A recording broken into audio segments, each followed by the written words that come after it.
February 1815. A small flotilla slips quietly across the Mediterranean, west of Elba. Its most important passenger, a former emperor, now a fugitive, embarked on the greatest gamble of his astonishing career. Napoleon Bonaparte was the greatest general of his age. His armies had once dominated Europe. But just 11 months earlier, at the end of a 10-year conflict that left millions dead, he'd finally been comprehensively, disastrously defeated. The great powers of Europe had hoped to consign Napoleon to history, giving him the tiny island of Elba to rule, and restoring France's Bourbon monarchy. But the Emperor of Elba soon became restless. Whispers reach him that France's new king is despised, and many wish for his return. That his enemies, Britain, Russia, Prussia, and Austria, have turned on each other, and may have plans to move him to a more remote location. Napoleon will be no mere spectator to his own fate. His faith in his own destiny is undiminished. Napoleon will act and roll the dice of fortune once more. He will make a daring bid to reclaim his throne and restore France to glory, even if it means plunging all Europe into war once more. But Napoleon's quest may be over before it begins. A day after sailing from Elba, as the sun falls over the Mediterranean, Napoleon's vessel passes within shouting distance of Zephyr, a brig of the French King's Navy. But for an unknown reason, there is no attempt to question or search the suspicious vessel. Perhaps Napoleon's star of destiny still shines after all.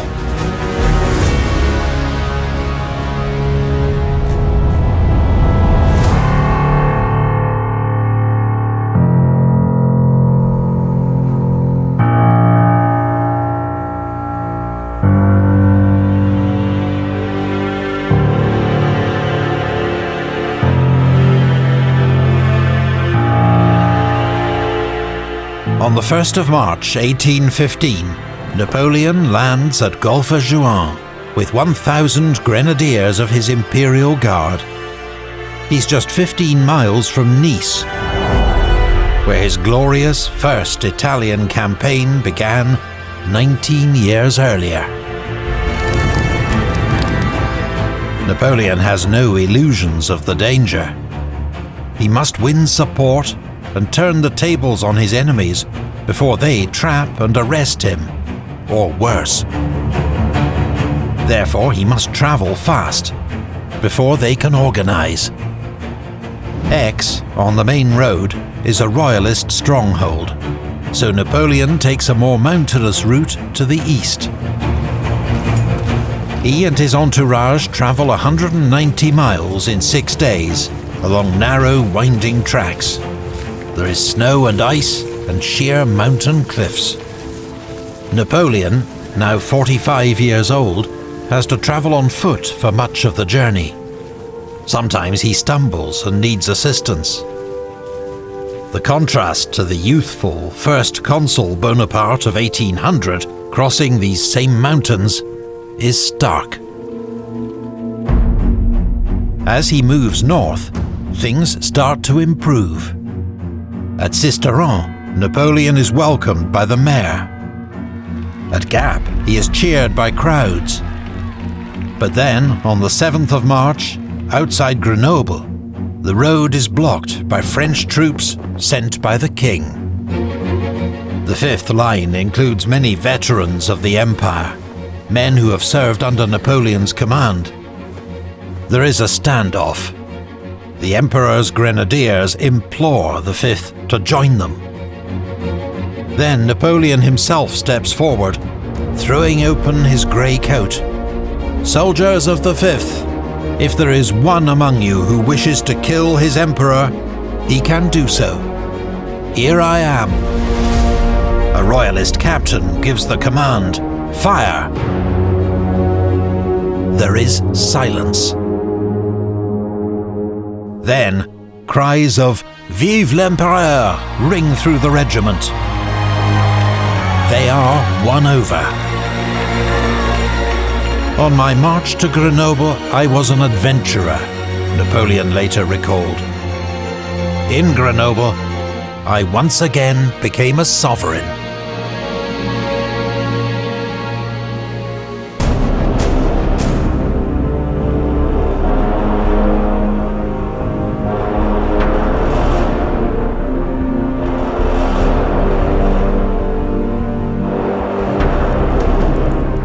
At the court of King Louis XVIII in Paris, there is disquiet, but no great sense of alarm. An outlaw adventurer and his small band of followers are surely no threat to the French state. The men who now draw up a plan to stop this escapade know the fugitive well. Marshal Soult, now Minister of War, joined by Marshals Oudinot, MacDonald and Ney, men who had won titles, riches and glory under Napoleon, but continue to hold senior roles under the Bourbons. Ney, in particular, whom Napoleon had once dubbed bravest of the brave, seems to have switched his loyalty with zeal. "I will seize Bonaparte," he tells the king, "and I will bring him to you in an iron cage." Ney marches south with 3,000 troops to arrest his former master. But everywhere there are signs that Bourbon authority is collapsing. In Lyon, Napoleon is welcomed with celebrations. Whole regiments are defecting to him. Ney hears grumbling within his own ranks. He's haunted by the prospect of civil war. Napoleon writes directly to Ney, "I shall receive you as I did on the morrow of the Battle of the Moskowa," he tells him. Ney is won over. "The cause of the Bourbons is lost forever," he tells his troops. "Only the Emperor Napoleon is entitled to rule over our beautiful country." There are cheers amongst his men as he orders them to turn around and march on Paris. Ney's defection is the final straw for King Louis. On the 20th of March, he flees the Tuileries Palace, heading for safety in the Netherlands. That evening, Napoleon enters Paris.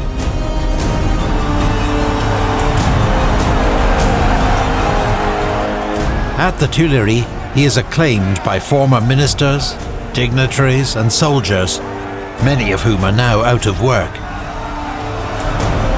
Marshal Davout is there to welcome him. He had been ostracized by the Bourbons for his loyalty to Napoleon. Even Joseph Fouché, the wily Minister of Police for the last 16 years, is on hand to offer his services, which are quickly accepted. In these first weeks in Paris, Napoleon is a whirlwind of activity. He appoints new ministers, prefects, and mayors. He promises a new liberal constitution on the British model that will limit his powers. He lifts censorship and restarts public works. Whether such measures are long-term commitments or mere populism to win support will never be tested. Bonaparte loyalists across France burst into activity, but many others are more cautious, preferring to wait out events. Because across Europe, there is the confident expectation that Napoleon's return can only mean war. international summits, the Congress of Vienna, to decide Europe's future.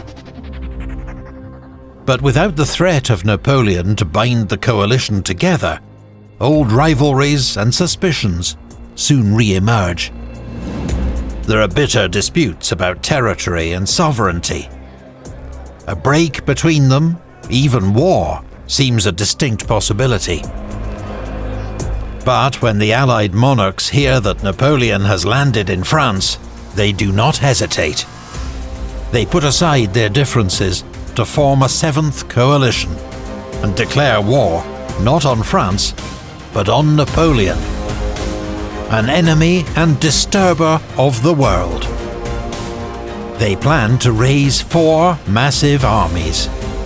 The Austrian Prince Schwarzenberg's army of the Upper Rhine, the Prussian Prince Blücher's army of the Lower Rhine, the British Duke of Wellington's multinational army of Flanders, and Barclay de Tolly's Russian Reserve Army.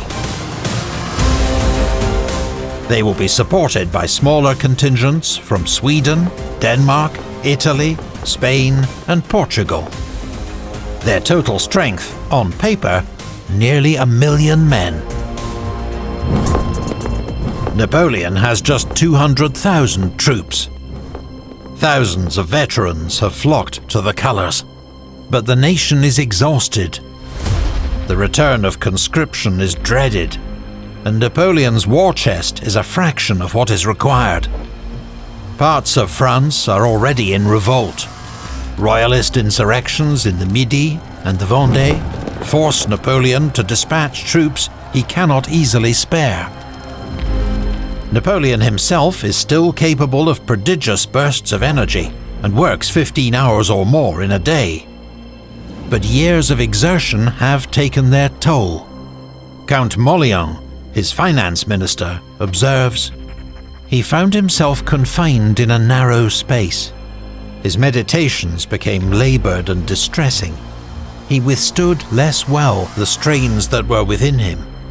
After several hours of work, a certain lassitude came over him that he had never known before."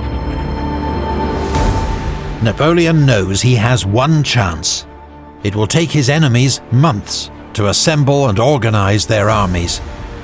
If he strikes first and wins a sudden victory, he will throw their plans into chaos and may even split the coalition. He begins planning a lightning offensive against the targets within closest reach, the coalition armies of Blücher and Wellington, just across the frontier in Belgium, part of the new United Kingdom of the Netherlands. The stage is set for war, but the first shots have already been fired.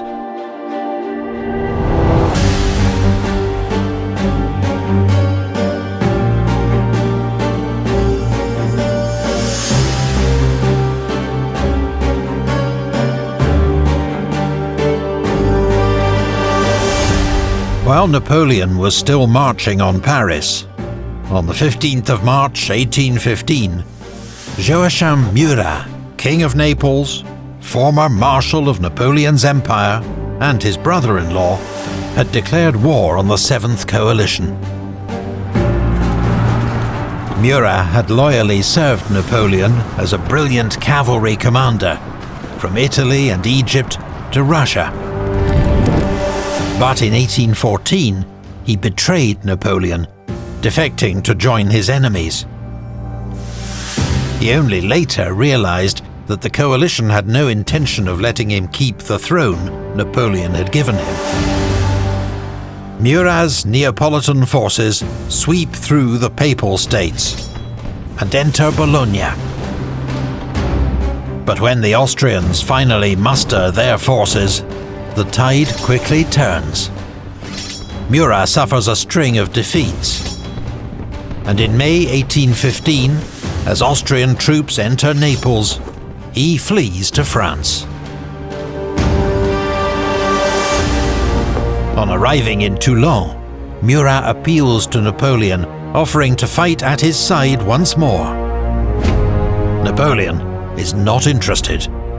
It was doubtful whether the troops could surmount the disgust and horror which they felt for the man who had betrayed and lost France, he would later say. In Belgium, meanwhile, the aggressive 72-year-old Field Marshal Blücher wants to strike into France immediately. But a mutiny among his 10,000 Saxon troops throws everything off. He must divert 14,000 reliable Prussians to watch them, a force that will be sorely missed in the weeks ahead. The 46-year-old Duke of Wellington is also in a tricky situation. He had achieved stunning success, leading a joint Anglo-Spanish-Portuguese army against the French in the Peninsular War. But his old army of veterans has been widely dispersed. Now he commands a mixed force of British, Dutch, Hanoverian, Brunswick, Nassau and Belgian units. A few are reliable, but most are untested. Some are even suspected of loyalty to France. These troops are now spread thinly, watching the many possible routes into Belgium. But the coalition does have one strength on this front. Since their first correspondence, Wellington and Blücher have developed a sense of mutual respect and understanding. Each feels that the other can be counted on. It will prove crucial in the coming campaign. By early June, reinforcements have brought their combined strength to 230,000, and a joint invasion is being discussed. Neither expects that they are about to be attacked.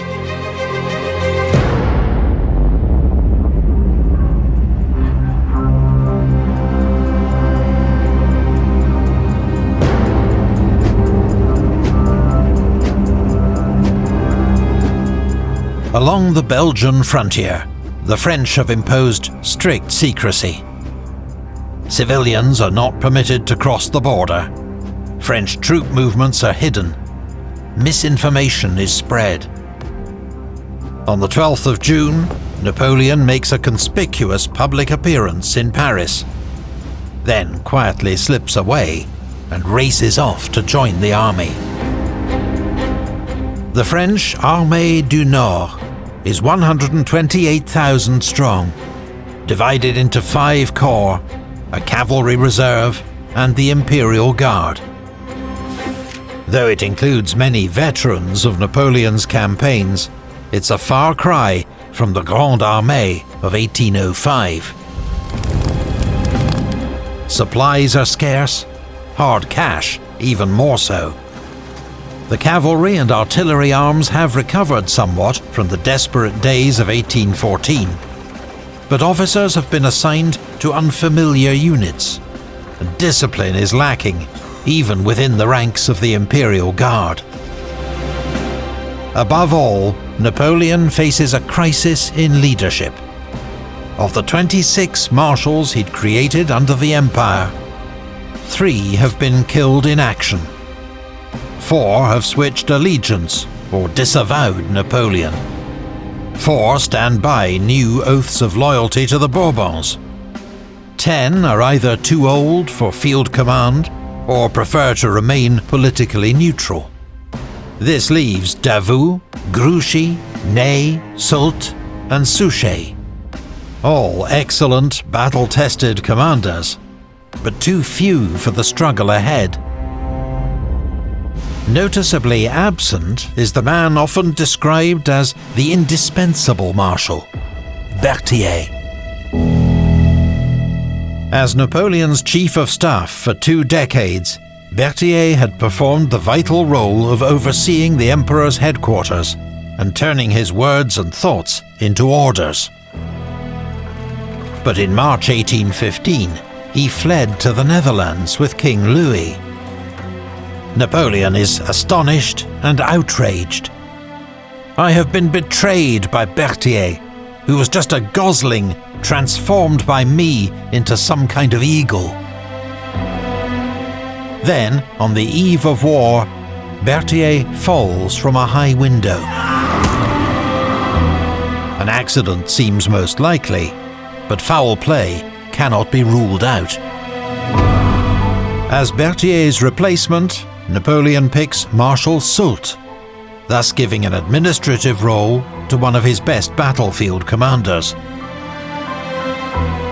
Suchet, another brilliant general, is sent to the south to hold the frontier. While perhaps the best of all, Marshal Davout will remain in Paris as Napoleon's new Minister of War, with the added responsibility of defending the capital. These are important roles that Napoleon wants to entrust to loyal, experienced commanders. But his decisions will keep 3 of his best generals far from the action, with grave consequences. And there are soon signs that all is not well within the army. On arriving at headquarters, Napoleon discovers Marshal Soult has bungled his orders. Still settling into his new post, Soult has mistakenly concentrated the whole army west of where Napoleon had intended, while Marshal Grouchy's cavalry corps is far behind schedule. General Gérard's 4th Corps is also inexplicably delayed. Then, one of its division commanders defects to the enemy. Throughout his life, Napoleon has believed in destiny, omens, and lucky dates. Few are more special to him than the 14th of June, the anniversary of his victories at Marengo and Friedland. He has chosen that providential date to launch this, the most high-stakes campaign of all. But in an operation that depends above all on speed, perhaps the real omen comes when he is forced to delay the start by 24 hours. At 2 a.m. on the 15th of June 1815, French drums beat the call to arms. As dawn approaches, the 1st battalions cross the frontier at Charleroi. Prussian sentries race away to inform Wellington and Blücher. Napoleon's final campaign has begun. Have you ever watched one of our Napoleonic battle videos, maybe Eylau, Borodino, or Leipzig, and wanted to take command of those little blocks of infantry and cavalry and refight the battle your way? Great news! Our sponsor, Lines of Battle, gives you the chance to do just that. Lines of Battle is a deep tactical war game in which players must master the sophisticated art of Napoleonic warfare. This is your chance to become a true 19th century tactician in the mold of Davout, Wellington, or Napoleon himself. Issue precise commands, manage formations and morale, and outmaneuver the enemy across historic battlefields. You can wage your own solo campaign or take on human opponents in competitive multiplayer battles, in everything from skirmishes to grand historic battles. This is a game built by military history fans for military history fans. That's why they focused on creating a competitive tactical experience set in the Napoleonic age. A game that rewards clever troop deployment and smart decision-making. And those who consider terrain, morale, troop types and formations as they pursue their objectives. Lines of Battle will be available for early access on Steam with a target date of November 2026. But by adding Lines of Battle to your Steam wishlist right now, you're supporting this project in the best possible way. Just use the link in our video description. Why not join the Lines of Battle online community to discover tournaments, feature matches, tutorials and strategy guides, plus an active Discord community 10,000 strong, discussing Napoleonic strategy and preparing for battle. As an epic history viewer, You know all about the decisions that separate victory from defeat.